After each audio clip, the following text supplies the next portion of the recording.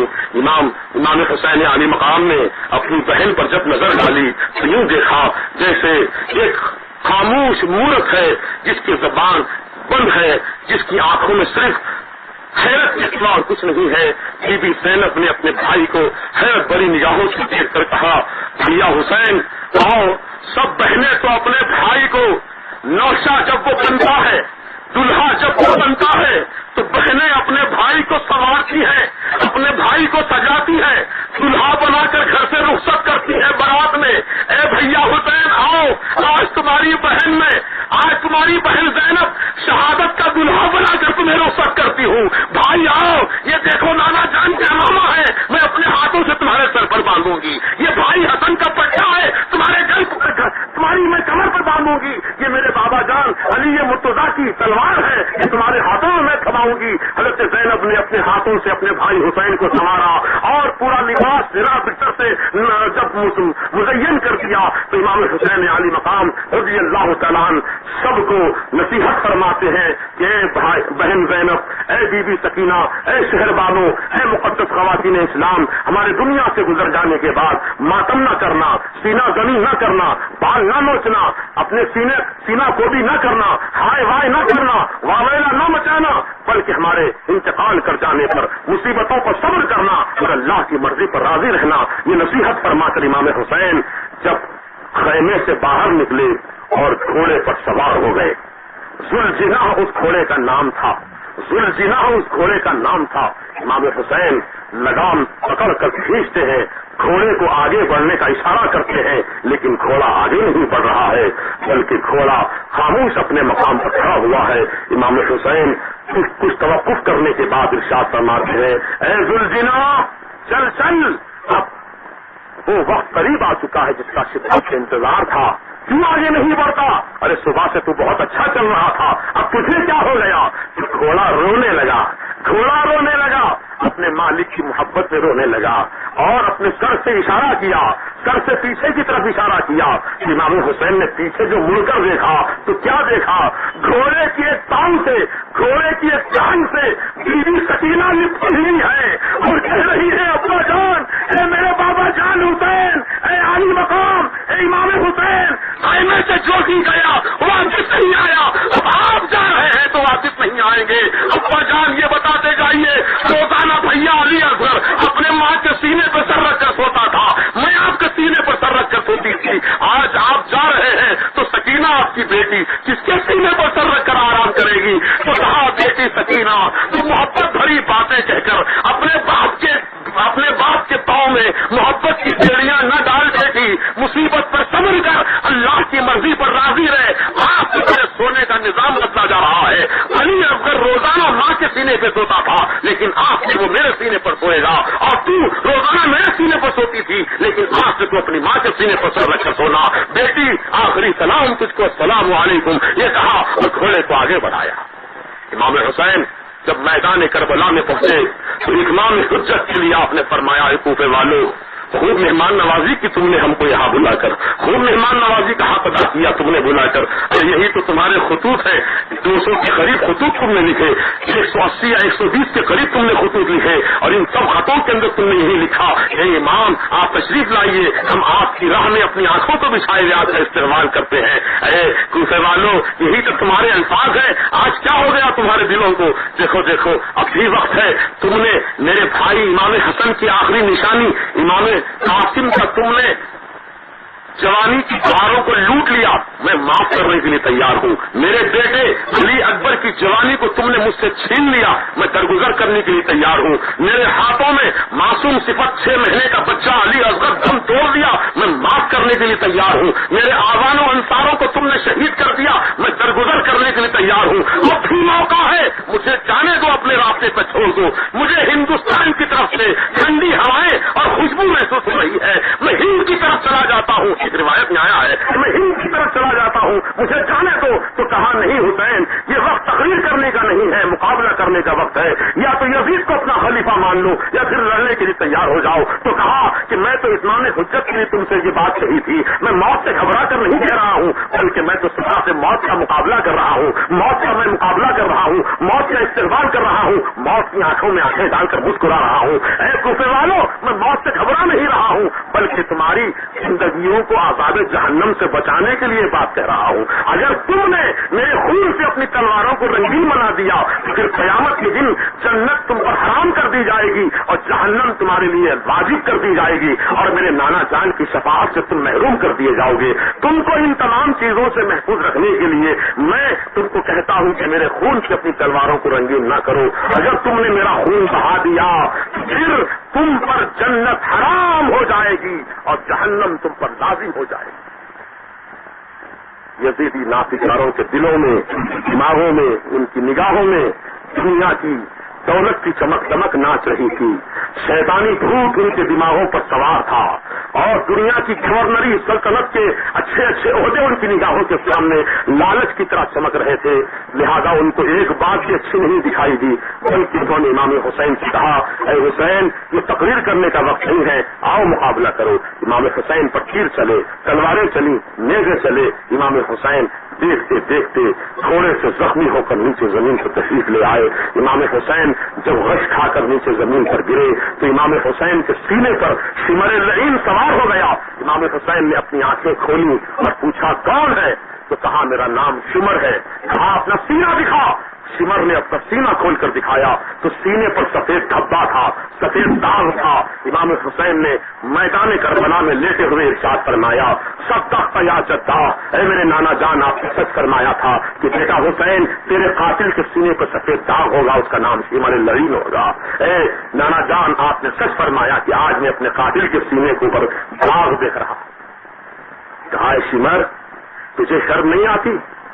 آج کون سا دن ہے؟ کہا جمعے کا دن ہے۔ کہا تاریخ کون سی ہے؟ کہا محرم کی 10 تاریخ ہے، یوم عاشور ہے۔ کہا جمعے کا دن ہے، وقت کون سا ہے؟ کہا نماز جمعہ کا وقت ہے۔ اے شمر، تجھے شرم نہیں آتی؟ میرے نانا جان کی امت اس وقت جہاں کہیں دنیا میں ہوگی اس وقت نماز جمعہ ادا کر رہی ہوگی، خطیب منبر پر کھڑے ہو کر میرے نانا جان کا خطبہ پڑھ رہے ہوں گے، نانا جان اور ان کی آل اولاد پر درود و سلام کا نذرانہ پیش کر رہے ہوں گے، تو ان کی آل کے سینے پر سوار ہو کر بیٹھا ہے۔ ارے کمبر ہٹ جا میرے سینے سے اور مجھے نماز پڑھنے، مجھے نماز پڑھنے دے۔ اے میرے نوجوان دوستوں، اے میرے بزرگوں، اے میری ماں بہنوں، یہ لمحہ ذرا ٹھہر کر آپ کی توجہات کو میں نماز کی طرف لے چلوں۔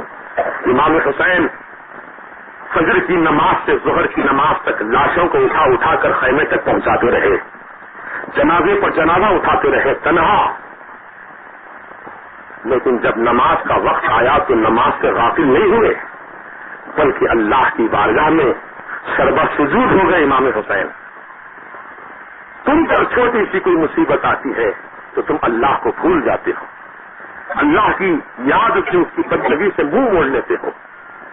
جب کوئی خوشی زیادہ ہوتی ہے تو اس وقت بھی تم اللہ کی عبادت سے غافل ہو جاتے ہو، جب غم یا مصیبت کی بڑی آن پڑتی ہے تب بھی تم اللہ کی یاد سے غافل ہو جاتے ہو، جبکہ ہونا تو یہ چاہیے چاہے خوشی ہو چاہے غمی ہو، چاہے راحت ہو چاہے مصیبت ہو، ہر حال میں نماز وقت ادا کرنی ہے۔ آ گیا ہے لڑائی میں اگر وقت نماز، قبلہ روح ہو کے زمین بوس ہوئی قوم حجاز، ایک ہی صف میں کھڑے ہو گئے محمود و ایاز، نہ کوئی بنتا رہا نہ کوئی بنتا نواز۔ یہ مومن کی شان ہوتی ہے کہ چاہے وہ میدان جہاد ہو یا تنہائی کا مقام ہو، مسجد ہو کے میدان ہو، سنسار ہو کے ریزدار ہو، کوئی مقام ہو، نماز کا وقت آیا بندے مومن قبلہ رخ ہو کر اللہ اکبر، اللہ کی بارگاہ میں اپنا ہاتھ اب اللہ کی بارگاہ میں وہ رکعت باندھ کر کھڑے ہو جاتا ہے اور پروردگار عالم کی بارگاہ میں سر بسول ہو جاتا ہے. اے ایمان والو، تم روزانہ مسجد کی میناروں سے 5 وقت اذان کی آواز سنتے ہو. مؤذن کیا کہتا ہے؟ اللہ اکبر اللہ اکبر. اللہ بہت بڑا ہے، اللہ بہت بڑا ہے. اے انسان، اے پیسے والے، اے طاقت والے، اے دولت والے، اے اولاد والے، اے جائیداد والے، خبردار خبردار، کبھی تو اپنے آپ کو بڑا نہ سمجھنا، کبھی اپنے آپ کو بڑا نہ کہنا. اللہ اکبر، اللہ بہت بڑا ہے، اللہ بہت بڑا ہے. پھر مؤذن کہتا ہے اشہد ان لا الہ الا اللہ،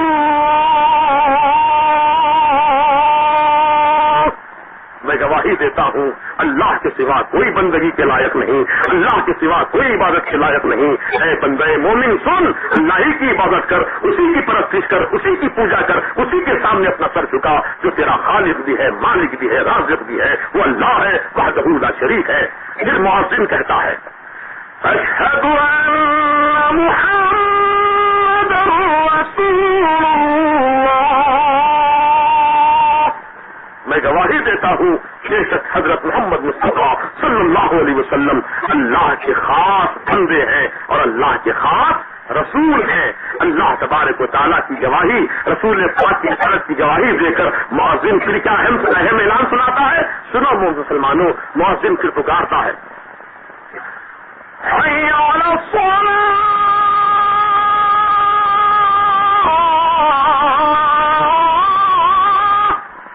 آؤ نماز کی طرف. حی علی الصلاۃ، آؤ نماز کی طرف. اے مسلمان، اے بندے مومن، تو نماز کو ہلکا مت جان، نماز کو تو حقارت کی نظر سے نہ دے. نماز بہت بڑی عبادت ہے اللہ کی، اور نماز کی وجہ سے کیا ہوتا ہے سن لے. پھر مؤذن پکارتا ہے حی علی الفلاح، کامیابی کی طرف. نماز کیا ہے؟ کامیابی ہے. اگر تو کامیابی چاہتا ہے دنیا اور آخرت کی تو اللہ کی بارگاہ میں سر جھکاتا جا، اللہ خود کو سر بلندی عطا فرماتا جائے. تو محترم بزرگوں اور شفیق میرے نوجوان دوستوں، نماز سے کبھی غفلت نہ کرو. سنی صحیح العقیدہ امام کی اقتداء میں 5 وقتہ نماز ادا کیجیے. اللہ تعالیٰ آپ کو، ہم کو، سب کو توفیق رفیع عطا فرمائے. امام حسین میدان کربلا میں زخموں سے چھلنی ہو چکے ہیں. جب نماز ظہر کا وقت آیا تو آپ نے شمر اللعین کو اپنے سینے سے دھکا مار کر ہٹایا اور اللہ اکبر کہہ کر رکعت باندھی. پہلی رکعت کا پہلا سجدہ تھا کہ ظالم یزیدی نافکار شمر اللعین نے آپ کی گردن پر خنجر پھیرا، تلوار مارا اور امام حسین کا سر اقدس آپ کے جسم اثر سے جدا کر دیا. انا للہ و انا الیہ راجعون. نواز رسول کا سر سجدے کی حالت میں ذبح کیا گیا ہے. اے ایمان والو، جانور کو بھی جب ذبح کرتے ہیں عید قربان میں تو ذبح کرنے سے پہلے 3 مرتبہ حلق میں پانی ڈالتے ہیں. پانی پینے کے بعد پھر اس کے چہرے کو قبلے کی طرف کرتے ہیں. پوری طرح اطمینان سے اس کو تھامنے کے بعد اس کے گلے پر چھری چلاتے ہیں. ارے جانور کو ذبح کرے تو پانی پلا کر